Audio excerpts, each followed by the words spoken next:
Let's take a look at the six capitals. As Jane Gleason White argues, the capitals are part of the conceptual basis for value creation in the postmodern capitalist society. The Integrated International Reporting Council chose the idea of six capitals to encourage organizations to think beyond financial capital into all the capitals they use or affect. As we've seen, that these are the capitals that lie outside of the traditional boundary of financial accounting and financial reporting. These are the capitals that businesses don't own or control. Everything from carbon emissions in the atmosphere, pollution of a river, labor practices of key suppliers, outsource issues with human rights with some of the outsourced laborers. The framework does not require businesses to address all the capitals or even use language of the six capitals. Just consider them and report on those that significantly affect the value creation. As Paul Druckmann said, and he was the president of the IARC, who I'm also honored to have met in New York, for too long businesses have expressed themselves only in terms of financial transactions, an exclusive form of communication that hides from view the rich seams of value that can be found in knowledge, intellect, natural resources, and relationships. These rich seams of value are expressed by the additional capitals. The IARC calls these six capitals also a prism through which organizations should assess and then report the degree to which they are creating, diminishing, or destroying value over time. So the six capitals are both the lens through which business looks at and the object at which it looks. And the use of these multiple capitals in reporting, it's relatively new, so its measurement is relatively undeveloped. And later on, we're going to talk about how we measure the intangible assets, as Michael Creighton has shown you how to measure the tangible assets. The six capitals are as follows: financial capital, manufactured capital, intellectual capital, human capital, social and relationship capital, natural capital. So let's do a quick deep dive into each so that we define them a little better. Financial capital. These are the funds available to an organization to produce goods or provide services. These funds are sourced through debt, equity, or grants, or generated through operations or investments. As far as manufactured capital, again, traditional capital.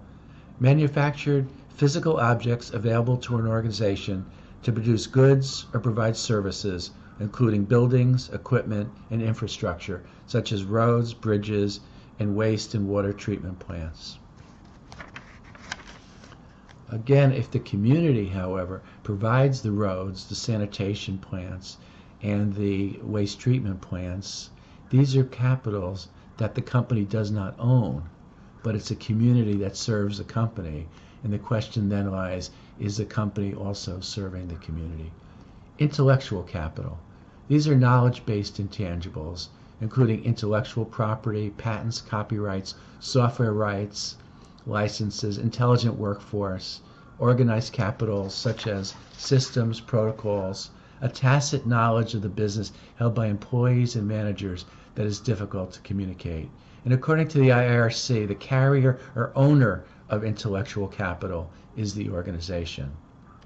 Human capital, an incredibly important portion, and some might say the single most important part of an intangible asset of the corporate entity. It's people's skills, their abilities, the experience, motivation, intelligence, health, and productivity.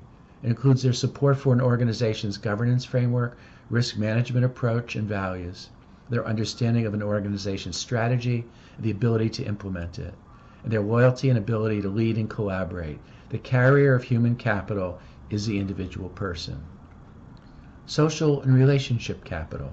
This category includes institutions and relationships with and between communities, stakeholder groups, and other networks. These are the shared norms, the common values, the behavior, the trust the organization has fostered, the brand and reputation, and an organization's social license to operate. The carriers of social and relationship capital are the networks of humans. And finally, natural capital.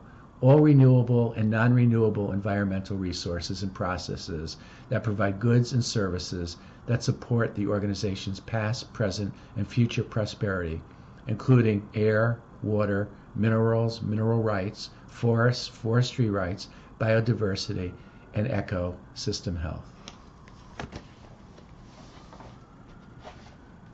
So we're going to now do a little deep dive into the emergence, as Mervyn King says, into the fourth industrial revolution, from financial capitalism to sustainable capitalism. The things as fiduciaries and stewards and corporate compliance executives you will need to understand and manage and report to the stakeholders of this larger public entity.